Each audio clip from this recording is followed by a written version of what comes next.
Hello সবাইকে, আশা করি সবাই ভালো আছেন এবং সুস্থ আছেন। মাইক্রোসফট ওয়ার্ড কোর্সের ধারাবাহিক টিউটোরিয়াল ভিডিওতে আপনাকে স্বাগতম। আজকের ভিডিওতে আমরা জানবো হচ্ছে ইনসার্ট অপশনের এখানে টেবিল অপশন। টেবিল নিয়ে বিস্তারিত আলোচনা আছে। এই ভিডিওটি শুরু থেকে শেষ পর্যন্ত আপনার দেখতে হবে যদি টেবিল নিয়ে আপনি সকল ইনফরমেশন জানতে চান। ঠিক আমরা এই টেবিলের অ্যারো চিহ্নতে ক্লিক করে দিব। ক্লিক করে দেওয়ার সাথে সাথে আমাদের সামনে এরকম একটা অপশন চলে আসছে। এই যে এখানে লেফট থেকে শুরু করে রাইট পর্যন্ত যে জিনিসগুলো আছে এগুলাকে বলা হয় প্রত্যেকটা রো। আর এই যে প্রত্যেকটা ঘর দেওয়া আছে এগুলাকে বলা হয় প্রত্যেকটা সেল বা হচ্ছে প্রত্যেকটা ঘর আপনি বলতে পারেন টেবিলের জন্য।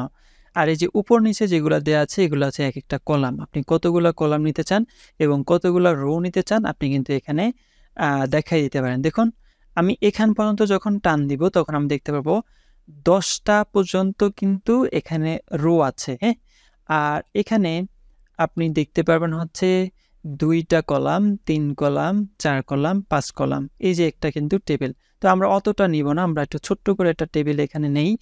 এই যে এতটুকু নিলাম, 6 গুণ 4 আমরা এখানে ক্লিক করে দিব। আমি এই জায়গায় দেখতে পারবো আমি কতগুলো নিতেছি। ক্লিক করে দিলাম। ক্লিক করে দেওয়ার সাথে সাথে দেখুন আমাদের সামনে একটা টেবিল চলে আসছে এবং ঠিক টেবিলের সাথে সাথে আরও 2টা অপশন চলে আসে। আমাদের রিবনটা কিন্তু এখানে পরিবর্তন হয়ে গেছে। দেখুন এখানে আরও 2টা অপশন চলে আসছে।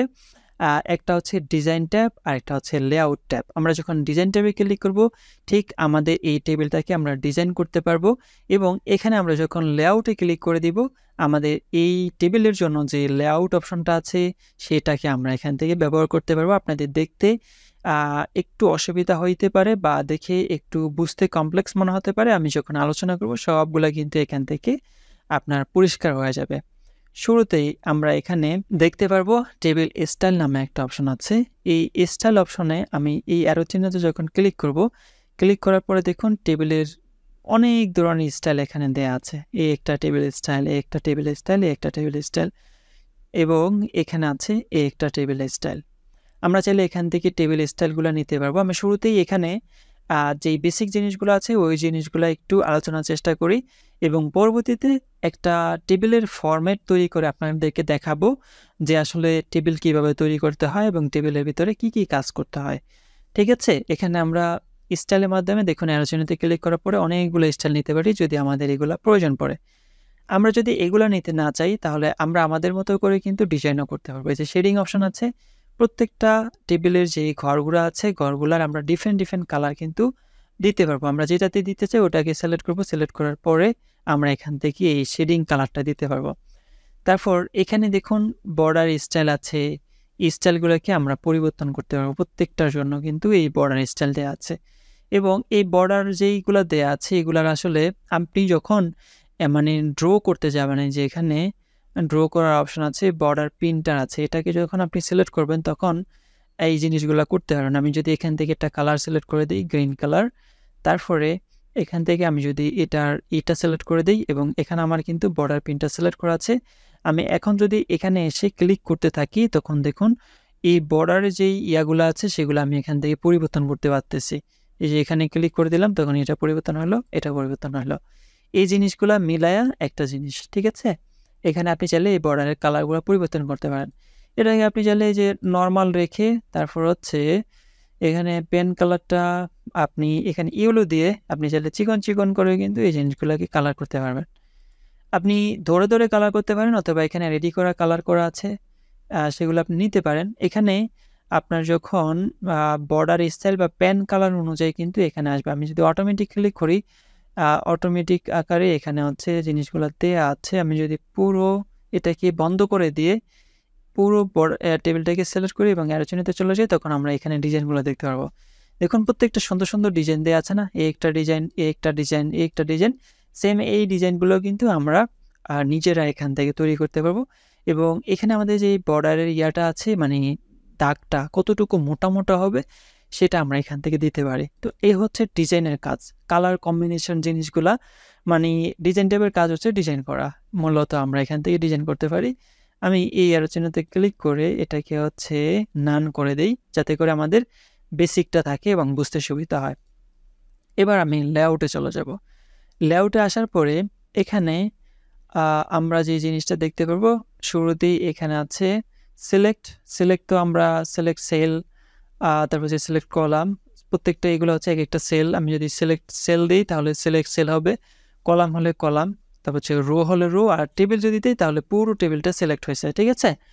আর এখানে আছে ড্র জিনিসটা কি, আপনার যদি আরও টেবিলের প্রয়োজন পড়ে সেক্ষেত্রে আপনি ড্র করতে পারবেন ছোট ছোট করে, যে এখান থেকে একটা, তারপরে যদি আপনার মনে হয় এখান থেকে একটা নেবেন, একটা, তারপর হচ্ছে এখান থেকে একটা, এভাবে কিন্তু আপনি টেবিল ড্র করতে পারবেন।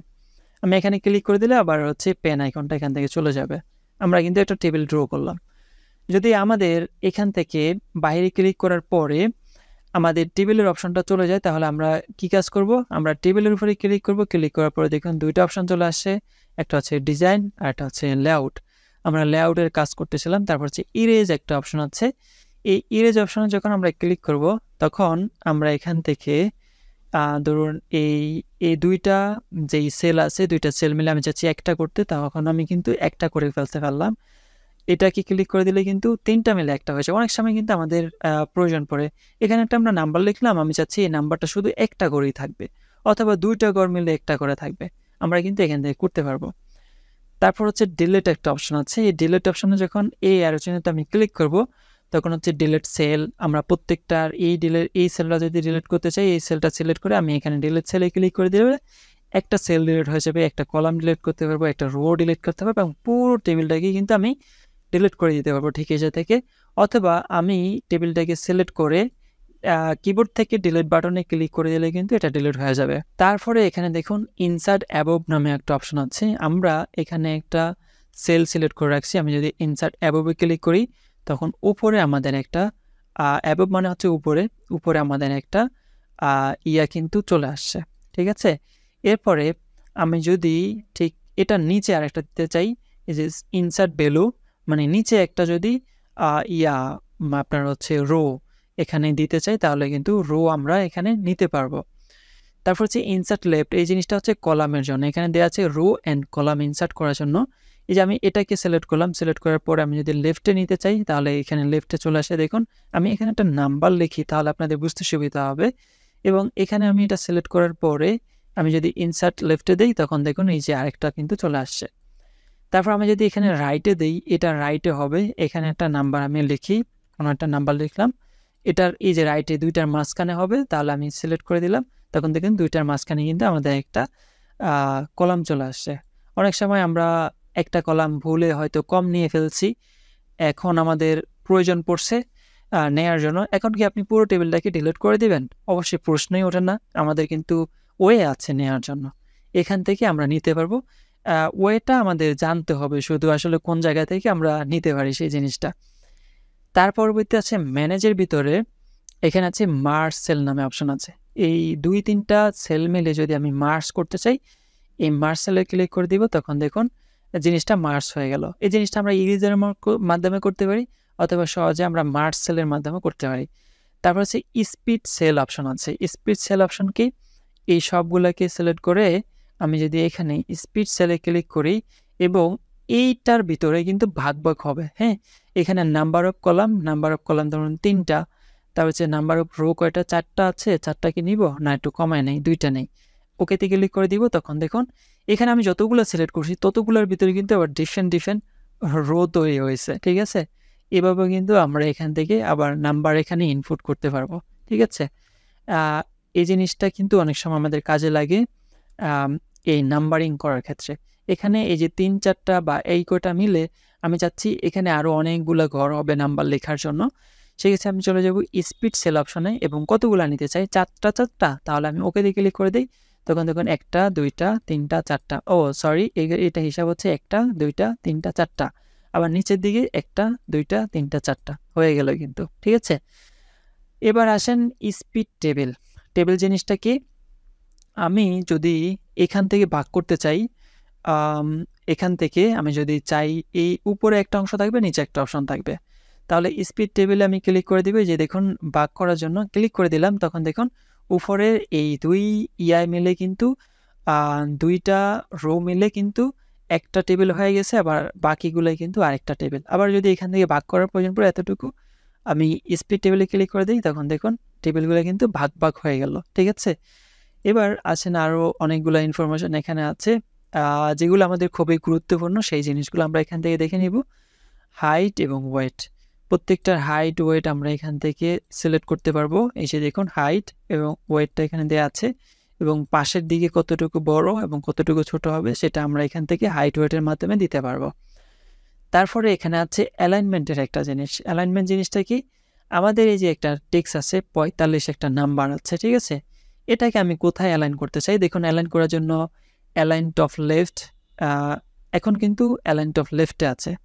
এটা হচ্ছে অ্যালাইন টপ সেন্টার, তারপর হচ্ছে অ্যালাইন টপ রাইট, তারপরে align centre left, align centre, align centre right, তারপর আছে align bottom left, align bottom centre, align bottom right. আমি একটু উদাহরণ দেখার জন্য আমি এই সেলটাকে একটু বড় করব। বড় করার জন্য আমি যেটা করতে পারি, এই যে রেখাটা আছে, রেখার এখানে যখন আমাদের মাউসের কার্সরটা নিয়ে যাব তখন দেখুন দুই পাশে দুইটা তীর, মানে উপরে নিচে দুইটা তীর আইকন ধারণ করছে, আমাদের মাউসের কার্সরটা পরিবর্তন আসে। আমি মাউসের লেফট বাটন ক্লিক করে রাখলাম, রাখার পরে আমি যদি এখানে উপরে নিয়ে যাই তখন এটা বড় হয়েছে। দেখুন সরি, আমি যে নিয়ে গেলাম এটা কিন্তু বড় হয়েছে, বড় হওয়ার কথা, বড় হয় না কেন?